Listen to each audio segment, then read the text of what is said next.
আমাদের গল্প অনুষ্ঠানে সবাইকে শুভেচ্ছা ও স্বাগত। আজকে আমাদের সাথে আছেন দাবা চ্যাম্পিয়ন ও ওমেন ইন্টারন্যাশনাল মাস্টার রানী হামিদ। উনি দাবা খেলে অর্জন করেছেন অসংখ্য জাতীয় ও আন্তর্জাতিক পুরস্কার এবং বর্তমানে তিনি ৪৫তম চেস অলিম্পিয়াড খেলতে যাচ্ছেন হাঙ্গারিতে। যাই হোক, আর গল্প না বাড়িয়ে আমি চলে যাচ্ছি রানী হামিদ আন্টির কাছে। আসসালামু আলাইকুম আন্টি, ভালো আছেন? সো আমি আমাদের গল্প অনুষ্ঠানে আপনার যে এত বড় লাইফের যে চ্যালেঞ্জ বা গল্প কখনো তো করা হয় নাই, সেই জন্য একটু নিতে চাচ্ছি। তো কিছু কিছু কোয়েশ্চেন করবো, আপনি এটা মানে গল্পে গল্পে কিছু আর কি জানাবো সবাইকে, ঠিক আছে? সো আমার প্রথম কোয়েশ্চেন যে আপনি যে অলিম্পিয়াড খেলতে যাচ্ছেন হাঙ্গারিতে, মাত্র বোধহয় লেটেস্ট 2 মাস আগে আমরা শুনলাম, এবং সেটা বেশ আলোড়ন সৃষ্টি করছে যে এই বয়সেও মাশাআল্লাহ আপনি কন্টিনিউ করে যাচ্ছেন এবং খেলতে যাচ্ছেন। আপনার কেমন অনুভূতি? আমি তো আসলে বিরতি দেইনি, আমি তো খেলেই যাচ্ছি সব সময়, কিন্তু হঠাৎ করে হয়তো সবাই নজরে পড়েছে ওই 81তম বয়সে যাচ্ছি বলে হয়তো একটু আলাদা করে নজরে পড়েছে, কিন্তু আমি তো খেলেই যাচ্ছি সব সময়। তাই এটা প্রতিবারই খেলে যাচ্ছেন, এটাও ঠিক। হ্যাঁ, এই বয়সে সাধারণত মানুষ তো আপনার মতো ফিটও থাকে না, ফিট আছেন সেই কারণে হয়তো বা হঠাৎ করে নজরে পড়েছে, কিন্তু আসলে আপনার খেলাটা তো অসম্ভব, আমাদেরকে সত্যি মানে মানে অবাক করে দেয়। আমরা ছোটবেলা থেকে পারা থাকি, আপনি দেখেছি আপনি তখন থেকে খেলছেন, কোনো কথা বলার সুযোগ হয়নি। তো এবারও একটা সুযোগ হলো, সেই জন্যই এই কোশ্চেনটা করলাম। যাই হোক, একটা কথা জানতে চাই যে আপনি যেহেতু দাবার রানী, আবার রানী হামিদ, তা একটা প্রশ্ন না করেই পারলাম না, এই খেলাটা কেন শুরু করেছেন? এত খেলা ছিল পৃথিবীতে, দাবাটা কেন আপনার প্রিয় খেলা হলো বা এটাই ধরে রাখলেন কেন? না, আমি তো দাবা অনেক পরে শুরু করেছি। আসলে আমি সব খেলাই খেলতাম, ওই যে বললেন না অনেক খেলা আছে, আমি সব খেলাই খেলতাম। স্কুলে সবসময় আমি চ্যাম্পিয়ন অফ দ্য চ্যাম্পিয়ন্স প্রাইজটাও আমার থাকতো। আচ্ছা, সব দৌড় ঝাঁপ যা কিছু আছে যত রকম সব কিছু আমি খেলেছি, কোনোটা বাদ যায়নি। কিন্তু এইটাতে ফোকাস দিয়েছেন তো বেশি। না, এটাতে ফোকাস হয় নাই, কারণ সেই সময় তো দাবা ছিলই না বাংলাদেশে। আচ্ছা দাবা খেলবেন কিভাবে? আচ্ছা, তখন তো কোনো দাবাই ছিল না। বাংলাদেশের প্রথম দাবা অনুষ্ঠিত হয় 1977-এ। সেটাও আবার একটা ওই বেসরকারি প্রতিষ্ঠান, ইঞ্জিনিয়ারিং স্টুডেন্ট কিছু মিলে তারা পুরো বাংলাদেশের জন্য, মহিলাদের জন্য প্রথম টুর্নামেন্ট করেছে। প্রথম লাইফের প্রথম, মানে বাংলাদেশের ইতিহাসে 77-এ। 77-এ। আচ্ছা, তো তারা ওই মহসিন মহিলা প্রথম একটা দাবা মেয়েদের জন্য করলো পুরো বাংলাদেশ জুড়ে। সেইখানে সেই প্রথম আমার অংশগ্রহণ করা। তার আগে একটু কাহিনী আছে। বাংলাদেশে যখন আমরা আসি তখন আমার নেইবার ছিলেন তখনকার জাতীয় চ্যাম্পিয়ন শেখ আকমল হোসেন। আচ্ছা, তো তার মেয়ে আমার মেয়ের সাথে একই স্কুলে পড়তো, একই ক্লাসে পড়তো। একদিন মেয়ে এসে বলে যে আম্মা, আমার বন্ধুর আব্বা না চ্যাম্পিয়ন। তখন আমি আর অত খোঁজখবর তখনও জানি না, বাংলাদেশে আসছি মাত্র। তখন ওই বললাম যে ঠিক আছে, তোমার মেয়ের আব্বাকে বলো একদিন আসতে, দেখি কেমন চ্যাম্পিয়ন। মানে আমার ধারণা যেমন বসবো আর ওনাকে উড়াই দেবো, এরকম একটা কিছু। তারপর কয়েকদিন পরে সত্যি সত্যি একদিন হঠাৎ আকমল ভাই এসে হাজির হলেন। আসলে উনি কি যে কোনো প্লেয়ারের সাথে খেলতে পারতেন। আমরা যেমন যে কোনো প্লেয়ারের সাথে খেলতে পারি না, যার সাথে ইচ্ছে তার সাথে খেলতে পারি না, দুর্বল প্লেয়ারদের সাথে তো মোটেও খেলতে চাই না। উনি সত্যি সত্যি একদিন এসে হাজির হলেন। তারপর ওনার সাথে খেলতে বসলাম, তখন বুঝলাম যে খেলা কত প্রকার ও কি কি, মানে অনেক শেখার বাকি আছে। আচ্ছা আচ্ছা, তখন বুঝতে পারলাম আর কি। তো ওই উনার সাথে মাঝে মাঝে প্র্যাকটিস করতাম বলে আমার কিছুটা দ্রুত ইমপ্রুভ হয় খেলাতে।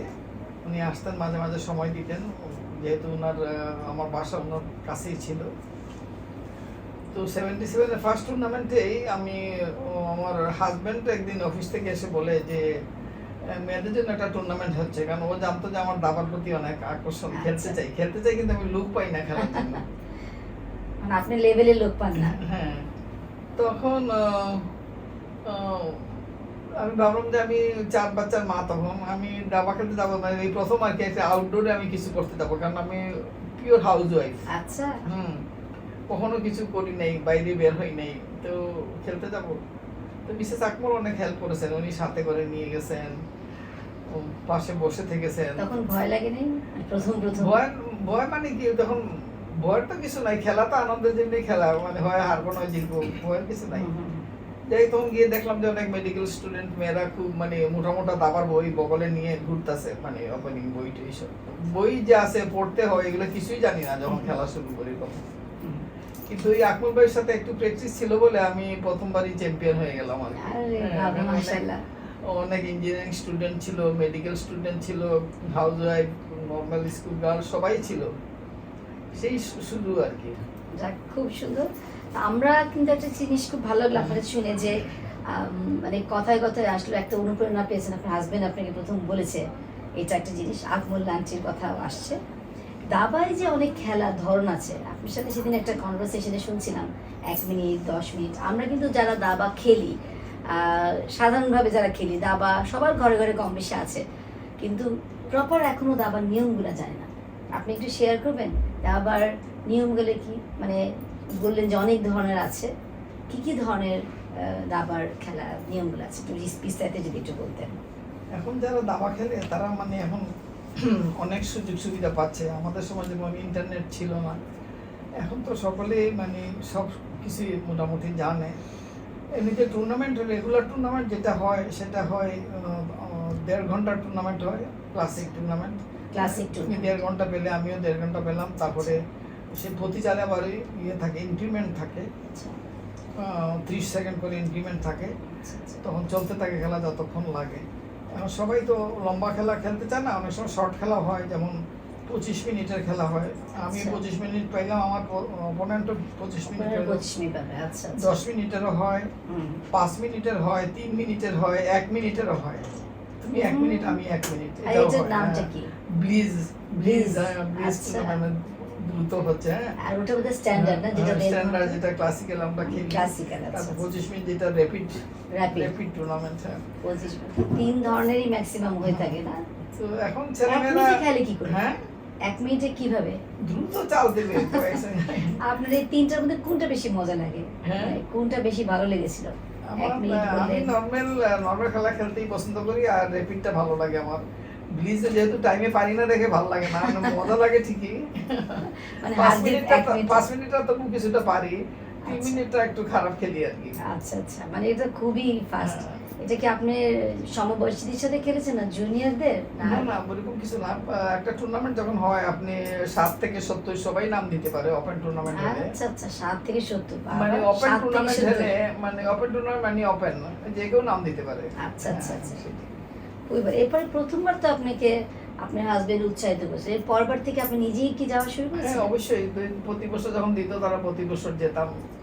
পরপর 3বার চ্যাম্পিয়ন হলাম, 3বার করেছিল ওরা। আচ্ছা। তারপরে আমাদের বাংলাদেশ প্রথম মেম্বার হলো 79-এ, ফিডের মেম্বার হলো, ওয়ার্ল্ড চেস ফেডারেশনের মেম্বার হলো। তখন আবার 79-এ 2বার ওমেন চ্যাম্পিয়নশিপ হলো। আচ্ছা। একবার তো ওরা করলো, বেসরকারি প্রতিষ্ঠান, আর একবার আমাদের দাবা ফেডারেশন মেম্বার হওয়ার পরে প্রথম করলো। সেই প্রথমবারও আমি চ্যাম্পিয়ন হলাম। আচ্ছা। তারপরে এইভাবে টানা অনেকবারই চ্যাম্পিয়ন হলাম। এই যে টানা খেলছেন, এটা তো খুব কমই এখন পর্যন্ত কেউ আছে যে কোনো একটা খেলাকে বা কোনো একটা বিষয়কে ধরে রাখে টানা, যেটা আপনি এখনো খেলে যাচ্ছেন না। এটাতে আসলে বিস্ময়কর ব্যাপার যে টানা কেউ কোনো কিছু খেলে রাখা, এটা কোনো আসলে কিন্তু চারটিখানি ব্যাপার না। তারপরে সংসার সবকিছু মেনটেন করে। আমার নেক্সট একটা কোশ্চেন ছিল যে অনেক কিছু আমরা জানি না, মানে আমরা তো ক্লিয়ার না দাবার ব্যাপারে, যে ওমেন্স ইন্টারন্যাশনাল মাস্টার হবার জন্য একটা তো ধাপ ধাপ আছে। এটা হওয়ার জন্য কয়টা ধাপ পার হতে হয়েছে আপনাকে? ফার্স্টে কি ধাপ পার হলে, তারপরে কি ধাপ, তারপরে কি ধাপ? নর্মালি 3টা নর্ম অর্জন করতে হয় টুর্নামেন্টে। মানে নর্ম বলতে বোঝায়, একটা টুর্নামেন্ট আপনি খেললেন, একটা নির্দিষ্ট স্কোর করতে হবে, হয়তো 80% স্কোর করতে হবে, তাহলে আপনাকে একটা নর্ম দেওয়া হবে। আচ্ছা। তো এইভাবে 3টা টুর্নামেন্ট খেলে নর্ম পাইলাম যখন, তখনই আমি টাইটেলটা পেলাম। আচ্ছা। যেমন প্রথম নর্মটা পেয়েছিলাম লন্ডনে। আচ্ছা।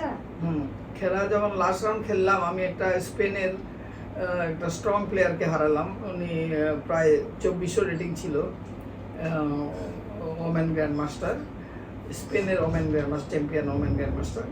তো সবাই আমাকে ইয়ে জানাচ্ছে, কংগ্রেচুলেশন জানাচ্ছে, আরবিটারও এসে আমাকে জানাচ্ছে। তো আমি বুঝতে পারতেছি না যে আমার এই কংগ্রেচুলেশন কেন জানাচ্ছে, কারণ মাঝে মাঝে আমি বড় বড় প্লেয়ারদেরকে হারাই সবসময় টুর্নামেন্টে, কেউ তো কংগ্রেচুলেশন তখন জানায় না, এখন ঘটা করে কেন জানাচ্ছে? তুমি জানো না তুমি নন পেয়েছো, মানে আমার ফার্স্ট নন সেটা। আচ্ছা আচ্ছা আচ্ছা, তো অনেক কিছু আপনি মানে কিন্তু নিজে আমি জানি না, কারণ আমি আসলে খেলতে খেলতে শিখেছেন। এইগুলো নিয়ম কানুন তো এরকম ফলো করি না, আমি ওই খেলার জন্য খেলি, খেলার আনন্দে একদম খেলি। ঝুঁকে যান না খেলার হ্যাঁ, ভিতরে, হ্যাঁ। একদম ঠিক। খুব ভালো লাগলো আসলে। আমরা খেলি যে কোনো খেলা, আজকাল আমরা অনেক খেলা খেলি বা শুনেছি, কখনো খেলার ডেপতে ঢুকি নেই, অত ডেপতে ঢুকি নেই, জানিয়ে নেই, জিজ্ঞেস করার সময় হয়নি। তো আজকে অনেক কিছু জানছি, খুব ভালো লাগছে আন্টির সাথে কথা বলতে। আমরা নর্মসের কী কী স্টেপসে যেতে হয় এটা জানা। আচ্ছা, একটু একটা কথা, যে আপনি বললেন 4 বাচ্চার মা হওয়ার পর, সো এটা একটা ইন্টারেস্টিং ব্যাপার। আমরা জানি যে কোনো মেয়ের, একটা নারীদের সংসার এবং একটা এত বড়টা, মানে একটা চ্যাম্পিয়ন হওয়া তো চারটিখানি কথা না। তো সংসারে 4টা বাচ্চা পেলে, আবার বলছেন একটা হাউস ওয়াইফ ছিলেন, এরপরও আপনি সেই তবে 77 থেকে আপনি খেলাটাকে ধরে রেখেছেন, সংসার ধরে রেখেছেন। এই ব্যাপারটা কিভাবে সম্ভব হয়েছে আপনার পক্ষে? কি কি চ্যালেঞ্জ আপনি ফেস করতে হয়েছিল আপনাকে, নাকি কোনো চ্যালেঞ্জ ফেস করতেই হয়নি? না, চ্যালেঞ্জ অবশ্য ফেস করতে হয়নি, কারণ আমার পরিবার আমার সাথে ছিল। আমার হাজব্যান্ড সবসময় খুব স্পোর্টস মাইন্ডেড, উনি বাংলাদেশে উনি একজন নাম করা হ্যান্ডবলের প্রতিষ্ঠাতা উনি, বাংলাদেশে আচ্ছা। প্রথম হ্যান্ডবল চালু করেছেন। আচ্ছা, উনি আচ্ছা। খেলাধুলার ব্যাপারে খুব মানে উদার, তো উনি সবসময় সহযোগিতা করেছেন। ছেলে মেয়েরাও তখন একটু বড় হয়ে গেছে, তারাও সহযোগিতা করেছে। তো এই জন্য আমার কখনো এই সংসার নিয়ে সমস্যায় পড়তে হয়নি। আচ্ছা আচ্ছা, এবার আমরা একটা জিনিস খুবই ইন্টারেস্টিং জানতে চাবো আন্টি আপনার কাছে, যে দাবা খেলার দূরদর্শিতা তো লাগেই, তাই না? আপনি অপোনেন্টকে হারানোর জন্য, আপনি এই হারানোর জন্য কি ধরনের কিভাবে আর কি পরিচালনা করেন দূরদর্শিতা? কীভাবে বুঝতে পারেন যে অপোনেন্টের উইকনেস বা কিছু, এর কি কোনো সিক্রেট আছে? সিক্রেট কে বলে ফেলে অসুবিধা হলে বলেন না, বা মানে কি ধরনের টেকনিক ইউজ করেন? দাবাতে আসলে জীবনেরই প্রতিচ্ছবি বলতে পারেন। জীবনে আপনি চলার পথে যদি কোনো ভুল স্টেপ নেন, সেটার জন্য আপনাকে সাফার করতে হয়। দাবাতেও অনেকটা সেরকমই, পজিশন বুঝে আপনাকে চাল দিতে হবে। পজিশনের এগেনস্টে গিয়ে আপনি কিছু করতে পারবেন না। তো এই যে পজিশনটা বুঝা, কোন দিকে যাচ্ছে কোন দিকে না, এটা খুব ইম্পর্টেন্ট আর কি। কোথায় খেলতে হবে, কোথায় অপোনেন্ট দুর্বল অবস্থায় আছে, বা আপনার নিজের অবস্থা কোথায় দুর্বল, সেটাকে ভালো করতে হবে, এগুলো ব্যাপার থাকে। মানে অপোনেন্টকে আপনি তো কখন বুঝতে পারেন? খেলতে কতক্ষণ পরেই বোঝা যায় সেটা একটু? কতক্ষণ পরে বোঝা যায় মোটামুটি ভাবে যে একজন বেশিরভাগ প্লেয়ার কতখানি স্পেশালি দক্ষ। দের স্ট্যান্ডার্ড যেটা প্লিজ বেশি একটা কয়েকটা চাল দিলেই তখন বোঝা যায়। আচ্ছা, তো দাবাতে যেমন আপনার ভালো পজিশনে আছেন, কিন্তু একটা রং চাল বা একটা ভুল সিদ্ধান্ত আপনার খেলাটা শেষ করে দেয়, তখন সেখানে আর থাকে না। আর এরকম কি হয়েছে কখন আপনি একটু মনোযোগে একটু উঠিয়েছেন আর হেরেছেন? এরকম কি হয়েছে জীবনে? অনেক কত, আমি তো বেশিরভাগ এভাবেই হারি। হ্যাঁ, একটু মনটা একটু ওদিকে চলে গেলে না? বেশিরভাগ এভাবে হারি, ভালো পজিশনের গেম হেরে যাই এবারে। এটা একটা কথা ইম্পর্টেন্ট বলা দরকার সবাইকে, দাবা একটা মেন্টাল হেলথ ইমপ্রুভমেন্টের জন্য খুব ভালো একটা খেলা। আজকাল বলে যারা ডিমেনশিয়ায়, সাধারণত দেখা যায় ডিমেনশিয়া একটা অসুখ, ওটাতে যারা দাবা খেলে এটাকে তাদের ব্রেন আরো শার্প হয়, তো ওই ধরনের অসুখ হওয়ার সম্ভাবনা কম থাকে। একদমই না, তো সেটাই বলছে আপনি যে এই জন্য ব্রেনটা এই বয়সে তো শার্প আছে, স্টিল খেলতে পারছেন। বর্তমানে দেখা যাচ্ছে যে আপনি অনেক অল্প বয়সী ছেলেমেয়েরা দাবা খেলছে এবং ছোট বয়স থেকে অনেক পদবি অর্জন করছে। এই সম্বন্ধে আপনি কি মতবাদ? এটাই তো সবচেয়ে বড় দুঃখের বিষয়। ছোটবেলা আমরা দাবার বোর্ড ধরলে বকা খেতাম, দাবার বোর্ড কেন ধরতেছো, মাঠে যাও, দৌড়াও, খেলো। হ্যাঁ, দাবা এটা ছোটদের খেলা না, এটা বুড়োদের খেলা, বুড়োরা খেলতেছে, হুক্কা ভাঙতেছে। হ্যাঁ, আর এখন যখন বুড়ো হলাম, এখন শুনি যে এটা তো বাচ্চাদের খেলা। ওই যে 7 থেকে 70 বললেন, অনেক পরে জেনেছেন। এখন এটা তো বুড়োদের খেলা। এখন আসলে তাই বাচ্চারা এত শার্প হয় ব্রেন, বাচ্চারা যত তাড়াতাড়ি জিনিসটা ধরতে পারে, সেটা মানে বয়সকালে সেটা ধরাটা একটু কঠিন। আচ্ছা আচ্ছা, আর এটা খেলার জন্য অনেক কনসেন্ট্রেশনও লাগে বাচ্চাদের, এবং জীবনে চলার পথেও কাজে লাগবে, কারণ একটা ভুল স্টেপ, এটি সদ্য ঘটে যাওয়া আমাদের প্রধানমন্ত্রীর ঘটনা কত দুঃখজনক, একটা ভুল স্টেপ ওনার কত ভালো ভালো কৃতিত্ব সব নষ্ট হয়ে গেল, সব এক ইয়েতে নষ্ট হয়ে গেল। কোনো জীবনের ঠিক সময় একটা ঠিক সিদ্ধান্ত যে কি পরিমাণ সেটা দাবাতে যেরকম বাস্তব জীবনেও সেরকম। একদম, এটা ঠিক কথা। মানে আমাদের জীবনে, সংসার জীবন বলেন, যে কোনো কাজেই আমরা দেখেছি আমাদের অনেক ভালো কাজই করি, কিন্তু একটা ভুল চাল বা একটা ভুল কথার জন্য আমাদের পিছিয়ে হারিয়ে যাওয়া কাজগুলো আমরা আর আনতে পারি না, আমাদের সামনের পথটা খুব কঠিন হয়ে যায়। দাবা খেলাটাও তার সাথে আমি যে তুলনা করলো, যেটা আসলে খুবই ভালো। একটা ইন্টারেস্টিং কথা আপনি জানি না জানেন কি না, সেটা হচ্ছে আমরা সবাই জানি কুইন্স গাম্বিট একজন 1983 সালে একটা নোবেল বের হয়েছিল। ওটা একটা সিরিয়াল হিসাবে চলছে 2020 সাল থেকে, এবং ওইখানে দেখায় 50 দশকের একজন মহিলা কী করে স্ট্রাগল করে, কী করে দাবা খেলে খেলে চ্যাম্পিয়ন হয় এবং সব কিছু করে। তো আপনাকে কিন্তু বাংলাদেশের ওনার ক্যারেক্টারের নাম ছিল বেথ হারমান। সো আপনাকে কিন্তু বাংলাদেশে বেথ হারমান বলে, আপনি কি এটা জানেন? অবশ্যই এটা আমার জন্য অনেক সম্মানজনক একটা বিষয়। আমি অনেক গর্ব অনুভব করতেছি সেটা শুনে, কিন্তু এটা মনে হয় মানে এটা কি বলবো, আমি এখন এত নাম করা একটা গল্পের সাথে আমাকে জড়ানো হয়েছে। সবাইকে আমি কৃতজ্ঞ সবাই প্রতি যে আমাকে তারা সেভাবে দেখেছেন। আমি সামান্য আমার কানে এসেছে, আমি অত বেশি ভালোভাবে এটা নিয়ে ভাবিনি কখনো। তো সেজন্য আমি খুব নিজেকে লাকি মনে করি আর কি। আমরাও খুব লাকি মনে করি যে আমরা এরকম বাংলাদেশি বেথ হারমানের সাথে কথা বলতে পারছি, এবং যে কিনা একটা খেলা সে ধরে রেখেছে ছোটকাল না, তাও সংসার সব কিছু করেই উনি ধরে রেখেছে ওনার স্বামীর অনুপ্রেরণায়, এবং সব কিছুতেই তো আমার মনে হয় আপনার ফ্যামিলির সাপোর্ট ছিল সবাই। ছোটবেলা বলতে আমার বাবা দাবা খেলতেন এরকম ড্রয়িং রুমে, তখন আমি খুব চঞ্চল ছিলাম ছোটবেলা, কিন্তু একমাত্র দাবা দেখলেই আমি বসে যেতাম বাবার পাশে। ও তাহলে তো তখন যদি জানতেন যে 7 বছরেও খেলা চায়। না, কিন্তু তখন ওই যে খেলার জন্য বসতাম না, দেখার জন্য বসতাম। কিন্তু কিছুক্ষণ পরেই হাউস টিউটর ডাকাটাকি শুরু করতো, বেশিক্ষণ বসতে পারতাম না। ফাঁকি দিয়ে এসে বসতাম, পানি খাবো, টয়লেটে যাবো বলে বাবা খেলতেছে দেখতেই বসে যেতাম। তাই না কি অদ্ভুত একটা আকর্ষণ বোধ করতাম বাবার প্রতি সেই ছোটবেলা। খেলা জানতাম না কিন্তু তখন। আচ্ছা, তখন আপনি তার মানে বাবাও দাবা খেলতেন? খেলা জানতাম না, অথচ বোর্ডের দিকে তাকায় থাকি আমি, বাবা কয়টা খাচ্ছে গুনে গুনে হাতে নেই। বাবা তুমি তো বেশি খাইতে পারতেছো না, সমান সমান খাচ্ছ। বাবা বলতেন দেখ না একটু দেখ, এখন দেখ মাথ করি গুটিগুলো হাতে নিতেন। আমি ভাবতাম গুটি গুনতাম যে বাবা বেশি খাবে, এটা আশা করতাম, কিন্তু দাবাতে বেশি খাওয়া যায় না আসলে, সমান সমানই খাওয়া চলতে থাকে খেলার মধ্যে। একদম দাবা খেলাটা আপনার নামের সাথে অনেক মিলেছে, আপনি রানী, আর ওখানেও রানীই মাত করে সবসময়, এটাই সবচেয়ে খুব ভালো লাগে। তো একটা কথা, আমরা অন্য প্রসঙ্গে এখন আসি, সেটা হচ্ছে আপনার লাইফস্টাইল। মানে আমরা সবাই জানি পাড়ায়, আমরা সবাই জানি যে আপনার লাইফস্টাইলটা স্টিল আপনি এখন এত সুন্দর, এত গোছালো এবং টিপটপ আছেন। এখনও আপনি স্টোরি, মানে ফেসবুকে দেখি যে আপনি করেন স্টোরি দেন অনেক কিছু, মানে একদম মডার্ন যুগের সাথে তাল মিলিয়ে। শুধু তাই না, আমাদের পাড়ায় সবাই জানে যে আপনি সকাল হলে খুব লাইফটাকে গোছায়, মানে খাওয়া দাওয়া কন্ট্রোল করেন, হাঁটাহাঁটি করেন, খালি পায়ে হাঁটেন, এরকম অনেক কিছু শুনেছি। সো এই যে আপনি স্টাইলটার সম্বন্ধে কিছু বলবেন, কি করেন আপনি সকালে ঘুম থেকে উঠে যে এত ফিট আছেন, এই বয়সেও সুন্দর করে নিজেকে রেখেছেন?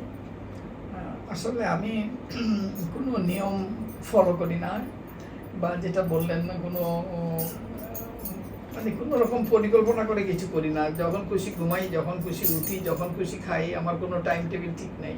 হয়তো অনেকে বাইরে থেকে মনে করে যে খুব বোধহয় আমি রুটিন মেনে চলি, কিন্তু আসলে তা নয়।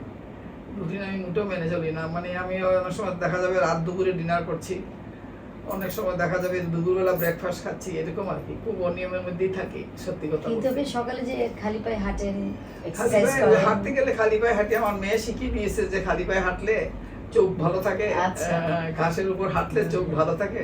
সেই জন্য আমি মিনিট 10 স্যান্ডেল খুলে রেখে হাঁটি। তো সেটা সব দিন অনেক সময় হয়ে ওঠে না, যেমন ঘুমে রাতে যদি একদম না ঘুমাই তাহলে তার সকালে উঠা যায় না, বা অনেক সময় ফজরের নামাজ পড়ে হেঁটে টেটে এসে তারপরে ঘুমাই। আচ্ছা, এই জন্য বললাম আর কি, আমার নির্দিষ্ট রুটিন নেই আসলে। কিন্তু এটা তো নিশ্চয়ই অনেক আগে থেকে আপনি মেনটেন করছেন। হ্যাঁ মোটামুটি এইভাবে আর কি, মানে প্রত্যেক দিনই যে আমি হাঁটি তা না, কিন্তু সকালবেলা অনেক সময় রাত্রে হাঁটি, ওই যে বললাম সব। আচ্ছা আচ্ছা। তারপরেও মানে কিছুটা তো নিশ্চয় অন্য আপনার বয়সী অনেকে আছেন, ওদের তুলনায় আপনি নিজেকে তো ফিট রেখেছেন। আপনার বয়সী অনেকে আছে না, আপনার আন্টিরা যে অনেকে আছে এই বয়সেও, তারা তো আমি দেখি না যে এত স্ট্রং আছে, একা একা হাঁটাহাঁটি করতে পারে। এটা ভাগ্য ভালো আমার যে আমি এখনো মানে বিছানায় পড়ে যাই না, বেশিরভাগ এই বয়সের মানুষ বিছানায় পড়ে যায়। আপনি খাওয়া কি কন্ট্রোল করেন? না না, কন্ট্রোলের প্রশ্নই আসে না, যখন খুশি যা খুশি খাই, যতক্ষণ খুশি খাই, কোনো হিসাব নাই। তাহলে ভালোই হলো, মানে এরকম করেও মানুষ আসলে মন খুশি থাকে দাবা খেলে। তার আমার মনে হয় খেলা চালাতে সবসময় সুযোগ পেলে একা একা কি দাবা খেলেন? একা একা দাবা খেতে ঠিক এখন আর খেলি না, ওই ইন্টারনেট আছে, এখন ইন্টারনেটে অনেক সময় খেলতে বসি। আচ্ছা আচ্ছা আচ্ছা। ইন্টারনেটে দেশ বিদেশে যে কোনো খেলোয়াড়ের সাথে খেলা যায়। ও আচ্ছা আচ্ছা, তাহলে ওই প্র্যাকটিসটাও থাকে। নিজের ফ্রেন্ডদের সাথেও খেলা যায়। আচ্ছা। এখন এই যেতে বললাম আজকাল মানে বাচ্চারা অনেক সুযোগ সুবিধা পাচ্ছে যেগুলো কিনা আমরা জানতাম না। একটা উদাহরণ দিই, যেমন আমরা ফার্স্ট দাওয়াত পেলাম 81-এ হায়দ্রাবাদে এশীয় চ্যাম্পিয়নশিপ আয়োজন করছে ওরা, ফার্স্ট এশীয় মহিলা চ্যাম্পিয়নশিপ। তো ইনভাইট পাঠিয়েছে আমাদের এখানে, তো আমি আর রানার্স আপ যে ছিল আমরা দুজন গেলাম। কিন্তু আমি প্রথম স্টার্ট করলাম, খুব ভালো স্টার্ট দিলাম, মানে ফার্স্ট 6 রাউন্ড আমি টানা জিতলাম। অনেক স্ট্রং প্লেয়ার ছিল, সিঙ্গাপুরের আইএমরা ছিল, অস্ট্রেলিয়ার আইএমরা ছিল, তারপরে মালয়েশিয়ার প্লেয়ার ছিল, ইন্ডিয়ার প্লেয়াররা তো ছিলই। তো 7th রাউন্ডে যেদিন ইন্ডিয়ার প্লেয়ারের সাথে আমার খেলা, যাকে চ্যাম্পিয়ন বানানোর জন্য তারা বিশেষ করে আয়োজন করেছিল টুর্নামেন্টটা, তার কোচ আসলো আমার কাছে জানার জন্য, যে আমার প্রিপারেশনটা দেখার জন্য যে আমি কেমন মানে দেখি। তো আমাকে প্রশ্ন করলো, আপনি কি লাস্ট ইনফরমেটর দেখে এসেছেন? আমি তো প্রশ্ন বুঝি না তো আমি জবাবও দেই না। তো সে আবার জিজ্ঞেস করে, আপনি কি লাস্ট ইনফরমেটর দেখে এসেছেন? ইনফরমেটর কি, আমি তো বুঝি না, আমি অন্যদিকে তাকাই। তবে সে আরো জোরে তখন বলে, তখন আর অ্যাভয়েড করতে পারি না, আমি তার মুখের দিকে তাকায় বলি যে ইনফরমেটরটা কি। আসলে ইনফরমেটর কি ছিল? ইনফরমেটর হচ্ছে একটা বই, প্রতি বছর মানে বের হয়, সব রকম খেলা টেলা ওপেনিং টোপেনিং দিয়ে ওইটাতে বিশেষ বিশেষ লাইন থাকে, দেখানো হয়। তো ওগুলো আমি দেখে আসছি কিনা, কারণ তার প্লেয়ারে সে ওগুলা খেলাবে, আমি দেখে আসলে তো সে আবার ওইটা খেলাবে না। আচ্ছা আচ্ছা আচ্ছা। তখন সে বুঝে গেল আমার ইয়েটা, মানে আমার দৌড়টা সে বুঝে গেল, সে একটা মোচড় দিয়ে তখন সে চলে গেল, আর জবাবের অপেক্ষা করে নাই আমার প্রশ্ন শুনে।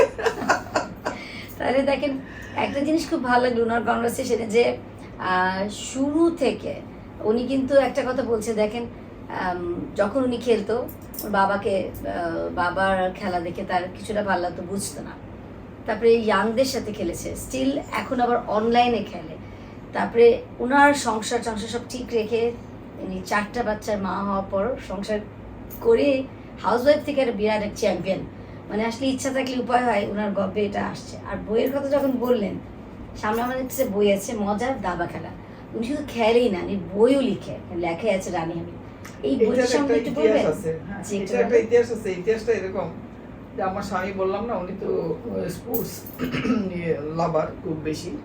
যখন পরপর 9বার চ্যাম্পিয়ন হলাম আমি টানা, তো আমার নিজেরও আর ভালো লাগে না, আর পেপারের সাংবাদিকদেরও ভালো লাগে না, এতটুকু করে নিউজ বাইর করে আমি চ্যাম্পিয়ন হয়ে বুঝছো।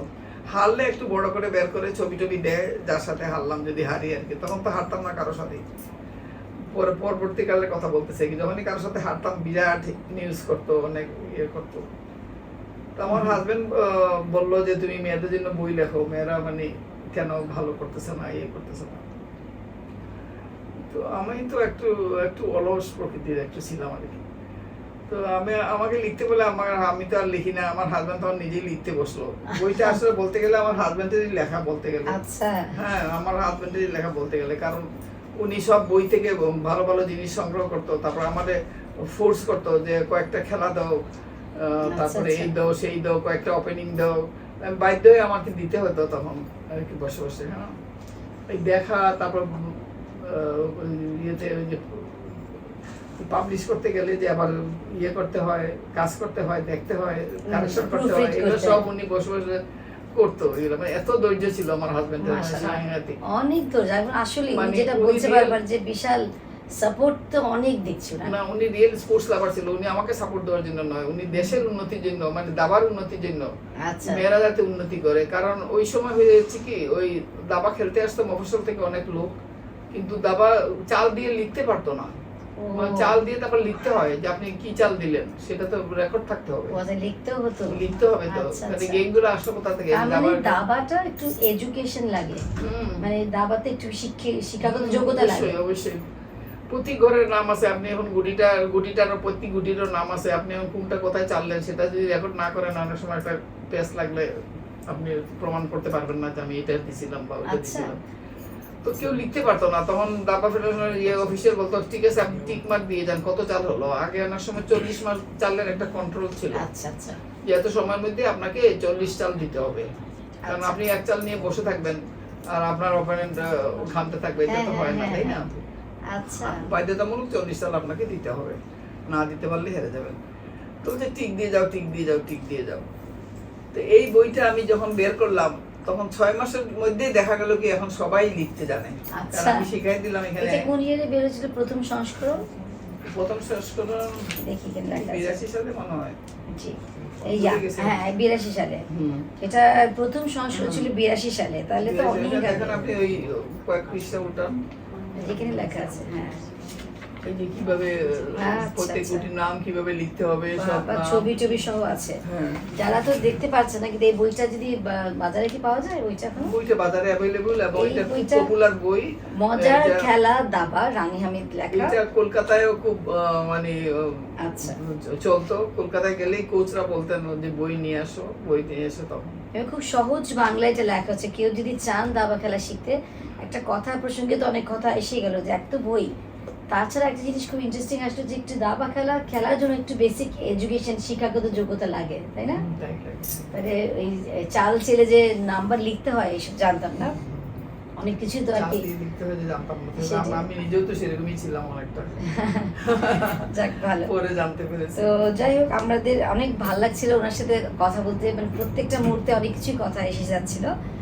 এবারকার যদি আপনাদের সবচেয়ে শেষ প্রশ্ন, আপনাকে তো আসলে অনেকক্ষণ আটকে রাখতে হয়েছে, শেষ প্রশ্ন যে আজকালকার প্রজন্ম, হ্যাঁ প্রযুক্তিতে বেশি আছে, আজকালকার ছেলেমেয়েরা যারা আছে, আজকালকার যে প্রজন্মের ছেলেমেয়েরা আছে, ওদের উদ্দেশ্যে আপনি কোনো মেসেজ দিতে চান, তাহলে কি করা উচিত ওদের? ওরা তো খেলে, ওরা খেলা খেলছে, অনেক টাইপের খেলাই খেলে, দাবার সম্বন্ধেও বলতে পারেন বা অন্য খেলা সম্বন্ধে। তো একটু ওদের জন্য একটা মেসেজ সবার জন্য আমার দিতে। কথাই বলি, বেশিরভাগ যখন নতুন কোনো কেউ আসে, ছেলে মেয়ে, আমি অভিভাবকদেরই বেশি বলবো, ওনারা অনেক সময় ছেলে মেয়েদেরকে নিয়ে খেলতে আসেন এবং আশা করেন এসেই চ্যাম্পিয়ন হয়ে যাবে বা ভালো রেজাল্ট করবে। এটা যেন তারা না করেন। বাচ্চা হারলেও যেন বকাবকি না করেন। অনেক বাচ্চারা এরকম খেলা ছেড়ে দেয় মা বাবার এই বকাবকির জন্য আর কি। আমি তাদেরকে বলি যে কমসে কম 100টা গেম হারবা, 100টা গেম হারলে পরে তারপর তুমি শিখতে পারবা, এই আর কি। তো যাদের আকর্ষণ আছে আমি বলবো যে তাদের এই খেলাটা ধরে রাখতে, কারণ এটা অনেক অনেক বয়স পর্যন্ত খেলা যায়, যেটা আমাকে দেখেই তো বুঝতে পারছে। এবং এটা একটা ইন্টারন্যাশনাল একটা বড় মাপের খেলা, আর এখন তো ঘরে বসেই খেলা যায়, এখন বাইরে গিয়েও খেলা লাগে না, ঘরে বসে খেলা যায়। খুব ভালো। তাহলে সবাইকে আপনি চাচ্ছেন যে দাবা খেলাটা আরো এই প্রজন্মের ছেলেমেয়েরা খেলুক, এবং তাহলে হয়তো বা দাবা খেলাটা আগে যেমন ছিল, উনি যদি 77 থেকে খেলে আসছেন, তাই না? বয়স কেমন ছিল কিছু মনে না করলে? 33 পরে আমি শুরু তাহলে করেছি। উনি যদি 33 বছর বয়স থেকে শুরু করে, এবং আমরা গল্পে গল্পে জেনেছি যে 7 থেকে 70 খেলা যায়, তো তার মানে কি, মানে স্টার্টিং বয়স আর কি 7 থেকে 70, তাই না? না, এটা 7 আমি এমনি বললাম, আপনি 5 বছর বয়সেও খেলতে পারেন। অসুবিধা একটু নেই। হ্যাঁ, যাওয়ার যে ইন্টেলিজেন্সি বাড়ে, সবকিছু হয়। তো এইটা বলে মানে সব আমরা যারা চাই নতুন প্রজন্ম, তাহলে এটা করতে পারি। এবং আপনাকে অসংখ্য ধন্যবাদ, এবং আপনাকে আবারও কংগ্রাচুলেশন এবং শুভেচ্ছা জানাচ্ছি যে আপনি সামনে একটা বড় খেলা খেলতে যাচ্ছেন, যেটাতে আপনি আবার হাঙ্গারিতে যাবেন। আশা করি আপনার যাত্রা শুভ হবে, এবং আপনি সুন্দর করে আবারও এইভাবে নেক্সট বছর কেন আর প্রতি বছর আমাদের একটা আইডল হয়ে থাকবেন।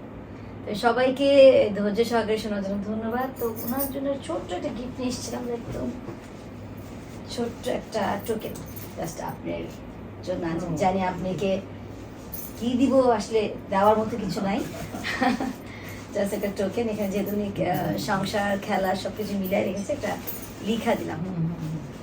তো সবাই ভালো থেকে সুস্থ থেকেন। হ্যাঁ, ধন্যবাদ সবাইকে। আল্লাহ হাফেজ, দোয়া রাখবেন আমার জন্য সবাই, যেন ভালো থাকি, ভালোভাবে খেলে আসতে পারি।